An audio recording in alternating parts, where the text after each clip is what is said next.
Until now, Garibaldi's new situation has primarily been viewed as a conflict with Sheridan, but this one kicks off with him hard at work on his investigative work. A client comes by complaining that it's been 3 weeks since he hired Garibaldi to find the daughter that was separated from him during a raid, and all that's happened is a lot of pointless meetings. Well, this one is worth it. Garibaldi has found her and has brought her here. What's more, he only charges the guy slightly more than the expenses alone. I mean, after all, this isn't like finding some trinkets. This was separated family members. Whatever beef with Sheridan he might have, this shows Garibaldi still has his humanity. Even if some that he mixes with barely fit that category anymore. They ominously talk about Garibaldi's first assignment, which he may not survive. And after the titles, things are just as ominous in Sheridan's office. He's standing in the dark, waiting to talk to Zack about one of the problems on his mind. The fact Garibaldi has yet to turn in his link, identicard, and gun. Zack says, well, yeah, I didn't do that, but only because Garibaldi's going to come back to his old job. I mean, status quo, man. He can't just bum around being a private detective in the middle of their war story. WTF. Actually, he points out the incongruity of Garibaldi's behavior. At one moment, champing at the bit to get back to work, and then the next, quitting out of the blue? Something's not right. But Sheridan doesn't like the people that Garibaldi's been seen with, and that's all the more reason to make sure Garibaldi can't have special access to anything. Yeah, your fascist revolutionaries are why we can't have nice things, Garibaldi. Well, in other developments, Dr. Franklin is back and checking out the new setup for Ivanova's Voice of the Resistance. She's just got one problem. Her voice won't be heard if she's stuck with a whisper, which is what they have compared to the dedicated setup that ISN has. They need serious power to get the signal out past the sector, and they don't have it. I mean, it's not like they can just set up a radio antenna. The signals will take years just to get to the nearest star system. They got to send it through hyperspace. They just don't have the power. So Dr. Franklin suggests the planet down below, Epsilon 3. It's got oodles of power. They could use it for this. So she's going to head down there to borrow a cup of tachyons. Meanwhile, Zack goes to see Garibaldi about that unpleasant errand. But Garibaldi's in a great mood after reuniting that father and daughter, talking about how much more meaningful it can feel to actually see the people that you save instead of just numbers on a screen. So he's happy to hand over his card and his link, but he needs the gun. Well, Zack says he can't have it. Not that he can't have a gun, he just can't have that one. You have the right to go out and buy one legally, and Sheridan can't stop him from doing that. But Sheridan has every right to demand that the station-issued weapon be given back. And Garibaldi really hasn't done much to make Sheridan bend the rules. Punch to the face will do that to you. And the backup.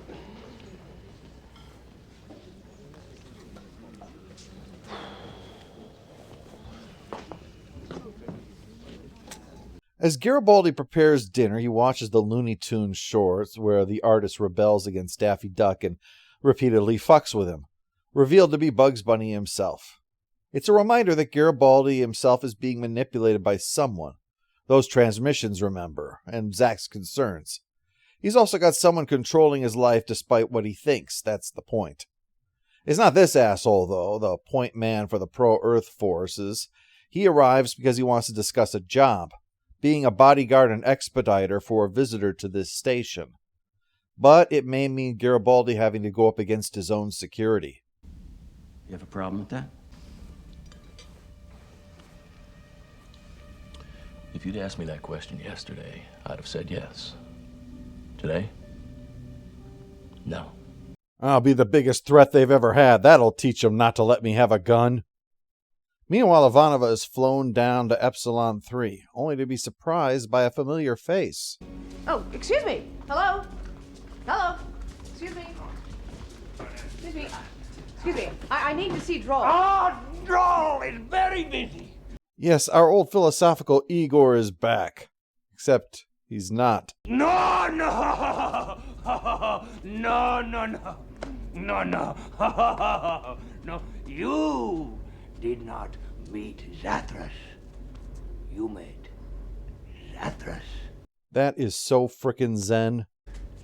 There are 10 of us, all of family Zathras, each one named Zathras. Slight differences in how you pronounce. If Ivanova crashed that shuttle and died, this could very likely be her hell. Zathras. Zathras. Zathras. You are seeing now. When she finally gets past this conversation, they can get around to why she came. The power thing. And hey, he can help. Zathras have no one to talk to. No one manages poor Zathras. You see, so Zathras talks to dirt. Talking to dirt. That's like the people who are starving so they steal dog food. Sometimes talks to walls or talks to ceilings, but dirt is closer. Dirt is used to everyone walking on. I'm still not sure that shuttle didn't crash. Up on the station, Garibaldi uses a backup ID he had made a long time ago, just in case. Remember that time that he was falsely accused of being a saboteur? Yeah, you go through that, you take precautions. He leads him through a back way where his contact says that the VIP won't be coming. It'll be his wife. Part of an effort for her to learn the ropes. Yeah, I'm already having Resident Evil 4 flashbacks for this escort mission. Well, it turns out the wife is none other than Elise, his former lover that he'd left behind on Mars when he went to Babylon 5. In a flashback, he recalls that loss, and of her remarrying and ready to have a baby soon. Now she's here working with a clandestine group to learn how to handle their black op goings-on. Isn't that always the way it is with your exes? In private, she explains that her ex-husband was having an affair, and the corrupt Earth-appointed justices sided with him, the Earth native, over her, the Martian. She hasn't seen her daughter since, but she couldn't go to Garibaldi. She didn't want to drop all of her problems on him, all of her emotional issues, when he'd finally gotten his life together. Instead, she wound up with William Edgars, the wealthiest man on Mars. Well, Garibaldi makes clear he's had enough. As far as he's concerned, she's just a client, one that he's looking forward to forgetting about. Guy sure is living his best life, isn't he? Well, it's high time we got back to what Babylon 5 is supposed to be, our last best hope for peace. So while Sheridan is talking with Londo in his office, lights on thankfully, Jakar is summoned, so the trio can discuss the raiding that's going on now that the war is over, especially those Drakh from last time, a name that Londo recognizes, but in the same way we might recognize Goblin or Yeti as a myth. Sheridan explains their connection to the Shadows and what they're up to now, so that he can explain his plan, to use the Rangers to patrol the borders and handle raiders and Drakh and protect civilians, all that good stuff. Jakar points out the problem, though, that it could be construed not as a humanitarian gesture, but as a move to create an empire using that as a ruse. Londo agrees with him, which is the reason for the meeting. If the Narn and the Centauri were to both agree to this, it would send a message to the others that it was the right thing. But Londo's concern is that the only message it will send is that they're weak. If we do nothing, their blood will be on our hands. Is that what you want? That's a stinging remark for someone who knows how much blood he already has on his hands.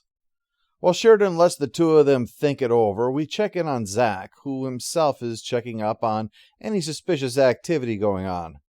The fact that one less passenger boarded the station than disembarked from the ship would certainly qualify, and he's surprised to hear that Garibaldi was involved, and annoyed to discover that he has a second security identicard. He cancels any and all access Garibaldi might have, who of course does not know that, as he's with his contact and Elise in a bar in Down Below. A public place, but that doesn't make it safe. This is Down Below. Safe only means I have many guns. The little weasel arrives with a vial encased in a special transparent block. It can't be cut open and only will come apart if you have the exact molecular code to do so. You thought it was bad when you forgot your password. Garibaldi is concerned that it's containing a weapon, but Elise assures him it's a means to protect telepaths from an ongoing mutation. The situation can't even affect non-telepaths, but Edgars and his people are concerned that widespread knowledge of the syndrome could create panics or undermine efforts to protect telepaths.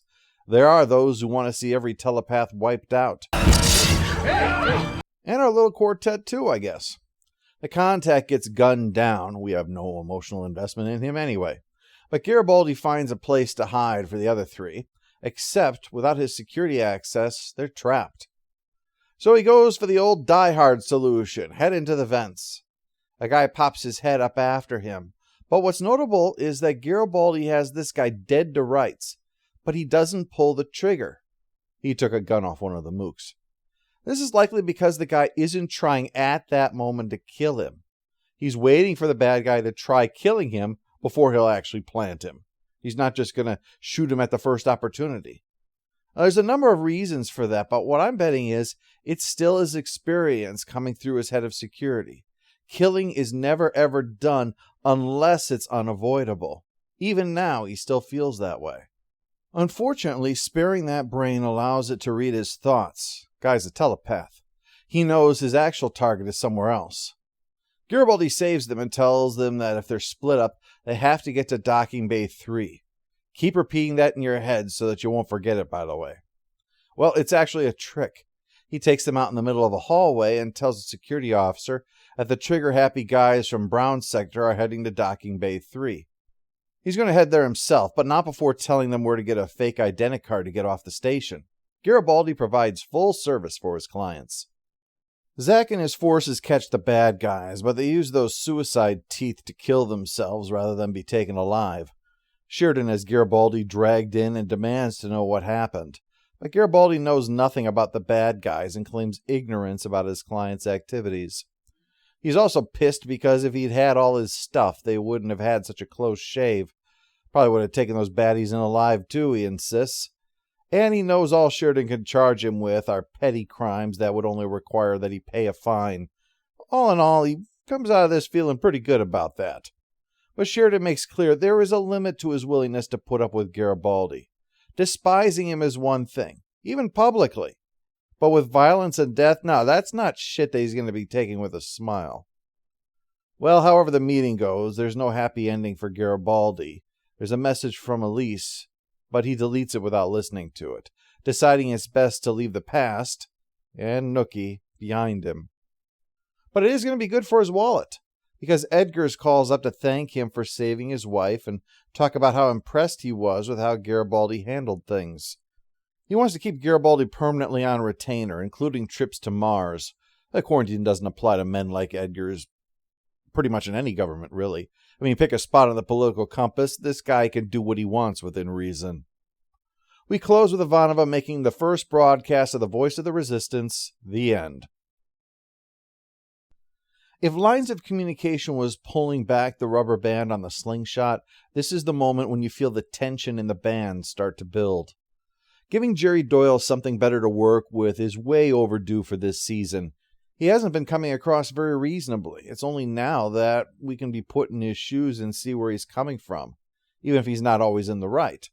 He doesn't have a right to go where he wants and do what he wants, not as a private citizen. He has to obey the laws and accept the consequences of breaking them, like everybody else. So, flying off the handle because they took away his special privileges, yeah, that's kind of entitled. As for bringing back Zathras, it's fine, but unfortunately the scene runs too long, and ultimately we don't ever see him again, so it's kind of a little pointless.